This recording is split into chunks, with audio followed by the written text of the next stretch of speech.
डेरा सच्चा सौदा प्रमुख गुरमीत राम रहीम एक बार फिर से जेल से बाहर निकला है। दरअसल राम रहीम को 21 दिनों की फरलो मिली है, जिसके बाद उसे रोहतक की सुनारिया जेल से मंगलवार सुबह करीब 6:30 बजे पुलिस सुरक्षा में बाहर निकाला गया। राम रहीम अपनी 21 दिनों की फरलो उत्तर प्रदेश के बागपत जिले में बरनावा आश्रम में बिताएगा।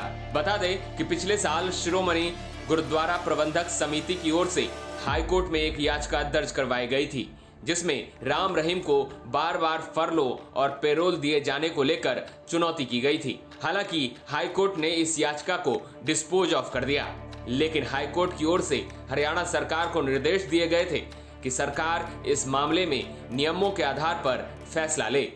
देखिए, एसजीपीसी द्वारा एक याचिका माननीय हाईकोर्ट में दायर की गई थी और ये याचिका दायर करके कोर्ट को ये इंप्रेशन दिया जा रहा था कि जो संत गुरमीत राम रहीम सिंह जी इंसान जी को स्टेट ऑफ हरियाणा जो पैरोल और फरलो दे रही है वो अंडर द लॉ नहीं दे रही, कुछ स्पेशल अलग से दी जा रही है। तो इस पर सुनवाई चल रही थी। तो इसको सुनवाई चलते हुए माननीय हाई कोर्ट ने स्टेट ऑफ हरियाणा को डायरेक्ट किया कि जो ये सिमिलर केसेस के और भी कैदी हैं, क्या आप उनको भी पैरोल ये और फरलो दी जा रही है?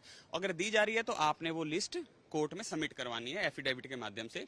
तो स्टेट ऑफ हरियाणा ने एक एफिडेविट सबमिट किया था, जिसमें 89 ऐसे लोगों की लिस्ट उन्होंने दी थी कि जिन लोगों को पैरोल और फरलो दी गई है। और उसके बाद स्टेट ऑफ हरियाणा ने कहा, माननीय हाई कोर्ट ने स्टेट ऑफ हरियाणा को बोला कि आप अब ऐसे लोगों की भी लिस्ट दीजिए सिमिलर केसेस में जिनकी आपने रिजेक्ट करी है। तो वो भी लिस्ट एक एफिडेविट के माध्यम से स्टेट ऑफ हरियाणा ने माननीय हाई कोर्ट में सबमिट करवाई और उसमें 2 ही लोगों की ऐसी लिस्ट आई थी। उनका के लिए भी उन्होंने कारण बताया कि एक का जो कारण था कि जब उनका पैरोल दी गई थी, उनका जब टाइम खत्म हुआ तो 2 महीने तक उन्होंने सरेंडर नहीं किया था। और दूसरे की जो एड्रेस वेरिफिकेशन थी वो प्रॉपर नहीं हो पाई थी, एड्रेस वेरिफिकेशन में एड्रेस गलत पाया गया था, इसीलिए उनकी ये दोनों की रिजेक्ट की गई थी।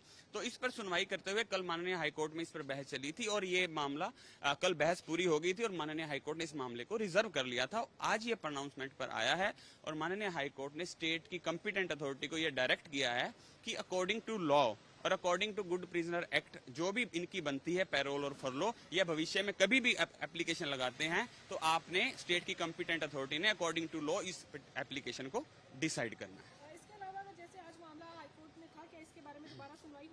नहीं, ये मामला बिल्कुल डिस्पोज ऑफ हो गया। एसजीपीसी ने जो पिटीशन लगाई थी कोर्ट ने उसको डिसमिस कर दिया। याचिका में शिरोमणि गुरुद्वारा प्रबंधन समिति की ओर से कहा गया था कि हरियाणा सरकार राम रहीम को राजनीतिक कारणों से बार बार पेरोल दे रही है, जबकि राम रहीम के खिलाफ गंभीर मामले दर्ज हैं, जिसको लेकर इसी साल के फरवरी महीने में हाईकोर्ट ने सरकार को आदेश दिया था कि उसकी इजाजत के बिना राम रहीम को पेरोल या फरलो ना दी जाए। आपको बता दें कि राम रहीम को 19 जनवरी 2024 को 50 दिन की पेरोल मिली थी, जिसे 10 दिन और बढ़ाया गया था, जिसके बाद एक बार फिर राम रहीम ने जून महीने में फरलो की मांग की थी। राम रहीम ने 21 दिन की फरलो के लिए पंजाब और हरियाणा हाईकोर्ट का दरवाजा खटखटाया था, लेकिन हाईकोर्ट ने पेरोल और फरलो देने का फैसला हरियाणा सरकार पर छोड़ा है, जिसके बाद अब हरियाणा सरकार ने राम रहीम को 21 दिन की फरलो दी है। ब्यूरो रिपोर्ट, हरियाणा तक।